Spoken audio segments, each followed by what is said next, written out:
Okay, good morning guys. So, pag-usapan lang natin yung magiging layout natin ngayong araw para sa gold. So, as we can see, meron tayo ditong mga indicators na naka-load. Ano-ano ba yun? So, we have moving averages, 120, 12, 24, parabolic star, and RSI. So, ibayin natin yung kulay ng parabolic star natin. Gawin natin siyang kulay black. And then, meron tayong RSI nga, tapos Heiken Ashi. So, gusto nating makita sa 1 hour candle is kung anong position ng ating mga moving average. So, prices below 120 and naka-crossover down. So, naghanap tayo ng selling opportunity. Prices that is above 120 at naka-crossover up. So, maghanap tayo ng buying bias. So, as we can see here, meron tayong bullish candle sa 1 hour, meron tayong parabolic sa ilalim, pero naka-reverse pa ang ating mga averages, moving averages. Kaya, it can be a correction, no, or retracement.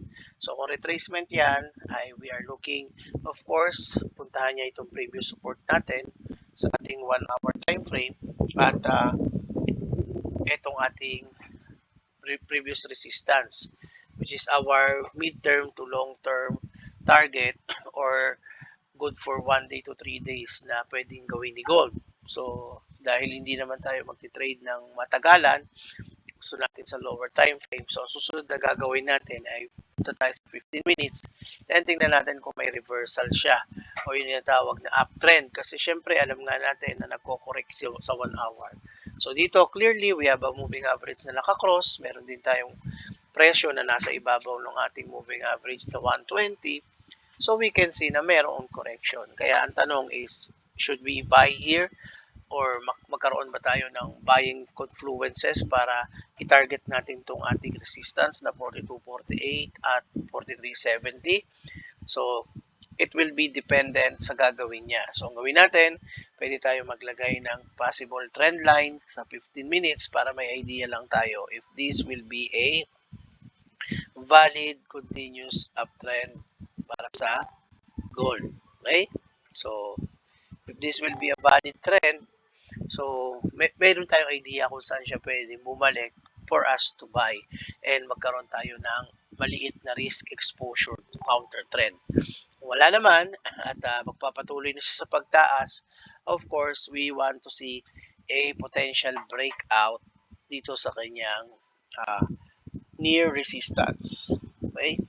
So, yung near resistance na yan, ma-break yan, at kapag na-break yan at meron tayong confirmation along with our indicators, so gagawin lang natin is magbabay tayo para dyan sa area na yan. Okay? Now, to add confluence and confirmation, bababa tayo sa pinaka-last nating trading time frame, which is the 1 minute, at titingnan natin kung anong ginagawa sa 1 minute. So, sa 1 minute, makikita natin naka-crossover down na yung moving average at pumasok na rin sa ilalim ng ating 120 yung ating price. But the parabolic star is nasa ilalim at ang RSI is kaka-weekend lang niya. So, this is a good indication na possible papatuloy na ulit sa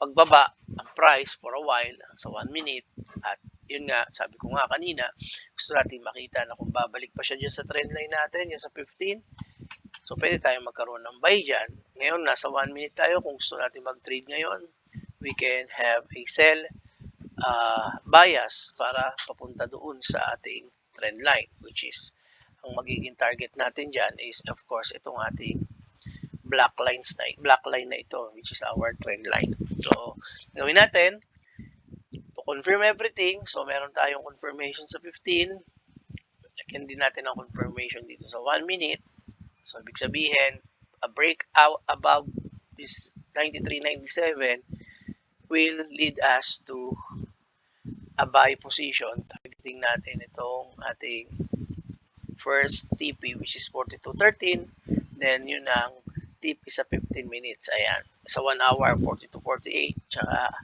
43.70. Pero immediate TP natin would be 42.13 kung sakaling magbe-breakout sa ibabaw ng 97. Ngayon, kung yung kabila naman yung gagawin, which is most likely yan ang gagawin ni gold. So, maglalagay naman tayo dito ng ating support para makita natin if this support will be broken down. So kung mabobroke yung pababa, syempre ang gagawin natin yan ay mag-sell naman tayo.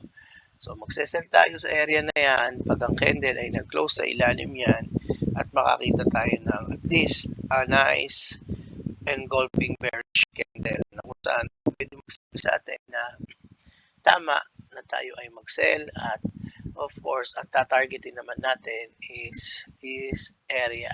Yan. This one, yung ating trend line.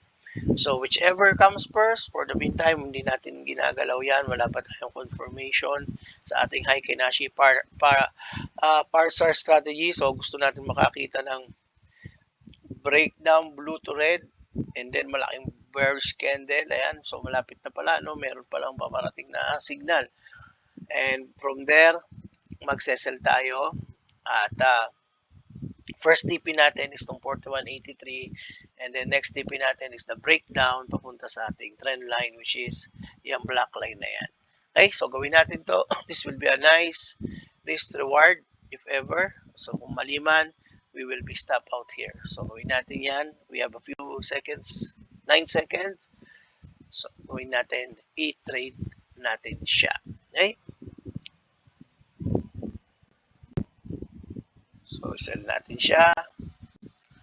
Okay yan. So nakisell na natin siya and balikan natin siya after few hours. Tingnan natin kung ano yung mangyayari. So yun lang. And God bless. Thank you for watching and shalom.